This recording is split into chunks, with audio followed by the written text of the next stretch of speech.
안녕하세요. 한국의 감동 사연을 전해드리는 지니입니다. 여러분들의 구독과 좋아요는 영상 제작에 큰 힘이 됩니다. 그럼 이야기를 시작해볼까요?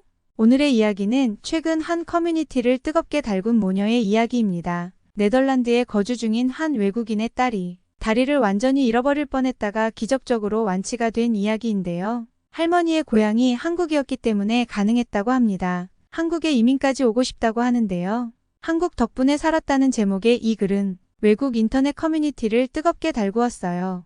도대체 어떤 일이 있었을까요?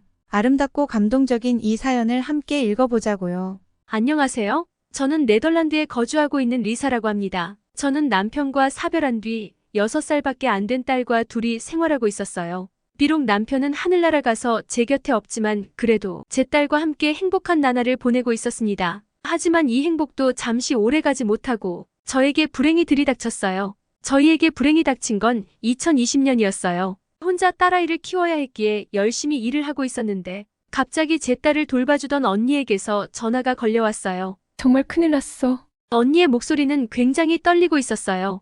이 말을 듣자마자 다리가 풀리고 심장이 정지되는 느낌이었어요. 직감적으로 저는 제 딸에게 큰일이 생겼다는 걸 알 수 있었어요. 전 언니에게 침착하고 차근차근 이야기하라고 했고 언니는 울먹이는 목소리로 얘기를 시작했어요. 조카가 놀이기구에서 떨어졌는데 다리를 많이 다쳤어. 다리가 부러진 것 같아. 어떻게 해야 할지 모르겠어.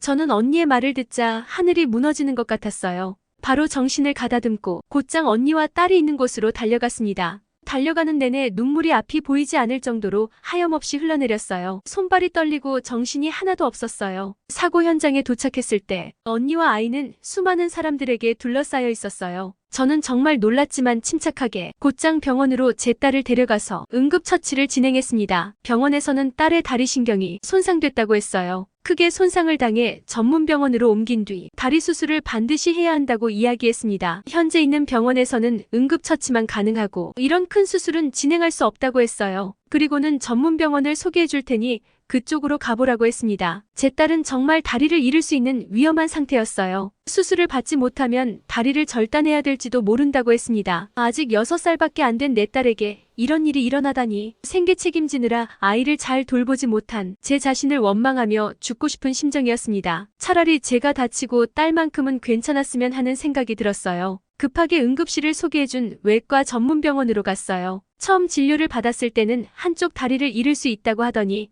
정밀 검사를 진행한 뒤에는 응급실에서 이야기한 것과 같이 양쪽 다리를 잃을 수 있다고 이야기했습니다. 저는 정말 어떻게 해야 할지 모르겠고 눈앞이 캄캄하고 하늘이 무너지는 것 같았어요. 이제 겨우 6살밖에 안 된 아이를 수술해야 하는 것도 너무 가슴 아픈 일인데 앞으로 6개월 이내에 수술받지 못할 경우 완전히 걸어 다닐 수 없게 될 수도 있다는 이 상황이 정말로 절망스러웠습니다. 엄마로서 저는 딸에게 아무것도 할 수 없었어요. 의사 선생님에게 당장 수술을 진행해달라고 했고 수술에 들어가기 전 다시 검사를 받았습니다. 하지만 불안은 여기서부터 더 커지기 시작했어요. 병원에서는 이 수술은 수술 난이도가 너무 높아서 현재 병원에서 진행했을 경우에 완치율이 매우 낮다는 거예요. 경험이 별로 없고 더 큰 병원으로 가야 한다는 것이었습니다. 수술이 잘못됐을 경우 책임지기 싫다는 소리로 들렸어요. 그래서 저는 다른 병원에 소개를 받고 대학 병원들을 찾아다녔어요. 하지만 네덜란드의 대형 병원들은 대부분 같은 이야기를 했습니다. 성공 확률이 낮은 수술이고 매우 위험하다며 수술 실패에 대한 동의서를 작성하면 진행은 할 수 있다고 했어요. 이제 겨우 6살밖에 안 된 아이에게 너무나 가혹했습니다. 저는 조금 더 고민해본다고 이야기한 뒤 다른 병원을 찾고 또 찾아보았어요. 하지만 아예 이 수술은 성공 확률이 너무 낮고 위험하다며 거부하는 곳이 더 많았습니다. 그렇게 시간은 계속 흘렀고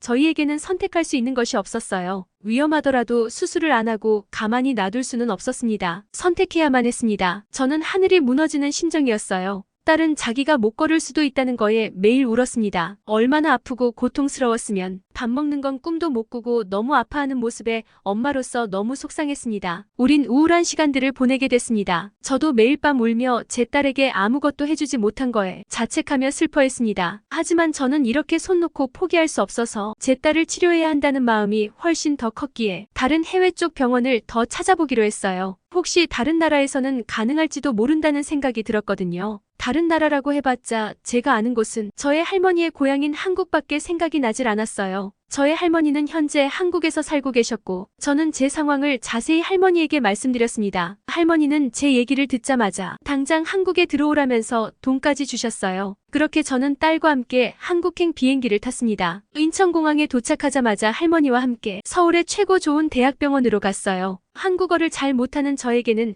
모든 것이 낯설었지만 다행히 할머니의 도움으로 아무 문제 없이 대학병원에 접수까지 했습니다. 병원에서 일하는 한국 직원들은 제 상황을 듣고는 별로 놀라지 않더군요. 자기들끼리 얘기를 좀 나누더니 태연하게 번호표를 주는 거예요. 그리고는 의자에 앉아서 기다리면 된다고 했어요. 전 다급해 죽겠는데 걱정은커녕 익숙하다는 듯 여유롭게 안내를 했어요. 저는 매우 놀랐고 당황스러웠고 또 실망했습니다. 이곳도 네덜란드와 다른 게 하나도 없구나. 또 수술을 못한다고 이야기하겠구나. 라는 생각이 들더라고요. 빨리 진료를 받고 다른 병원을 알아봐야겠다는 생각에 마음이 급해졌습니다. 조금 기다리니 제 차례가 돼서 의사 선생님을 만났어요. 저는 한국인 의사에게 네덜란드에서 받은 진단서를 보여줬습니다. 의사는 진단서와 제 딸을 유심히 보더니 진료실을 나가버렸습니다. 무슨 이런 곳이 다 있나? 지금 마음이 조급한 저로서는 화가 나기 시작했어요. 하지만 그건 제 착각이었습니다. 밖으로 나갔던 의사는 수술 잘할 것 같은 노련해 보이는 다른 의사와 함께 돌아온 것이었습니다. 무슨 일인지 어리둥절한 저에게 중년으로 보이는 의사가 이렇게 얘기했습니다. 조금만 더 늦었더라면 큰일 날 뻔했어요. 늦지 않게 저희 병원으로 와서 다행이에요. 3주만 늦었어도 완전히 다리를 잃었을 거예요. 저희 병원은 다리 뼈 이식 수술에서는 전 세계에서 최고 수준입니다. 따님 걱정은 이제 내려놓으시고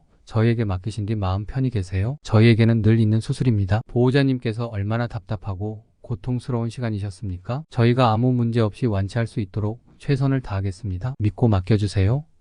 완치해준다는 말만 들어도 감사한 일인데 저를 위로까지 해주고 있었어요. 저는 울컥하고 눈물이 났습니다. 희망과 용기를 잃지 않고 한국까지 찾아온 제가 대단하다며 의사 선생님께서는 바로 수술을 해도 되겠냐고 물었어요. 기적이 일어난 거죠. 한국에 달려온 보람이 있구나 하고 너무 감사했습니다. 네덜란드에서는 수술을 하려면 최소 3개월 이상은 기다려야 하는 일이 많은데 지금 당장 수술을 진행하자니 믿을 수가 없었어요. 의사의 자신감 있는 눈빛을 보니 저는 믿음이 갔어요. 심지어 의사 선생님은 영어도 잘해서 의사소통이 잘 됐습니다. 희망이 보이지 않던 저와 제 딸에게 한국의 병원은 희망 그 자체였습니다. 제가 간 병원이 전 세계 최고 수준의 뼈 이식 수술이 가능한 곳이라니 다시 태어나도 이런 행운이 또 있을 수 있을까 싶더라고요. 할머니를 통해 말로만 듣던 한국이 더 대단하게 느껴졌습니다. 할머니께 너무 감사했고 한국에 한 번 더 감사했습니다. 항상 입버릇처럼 고향으로 돌아가고 싶다던 할머니가 왜 이런 말씀을 하셨는지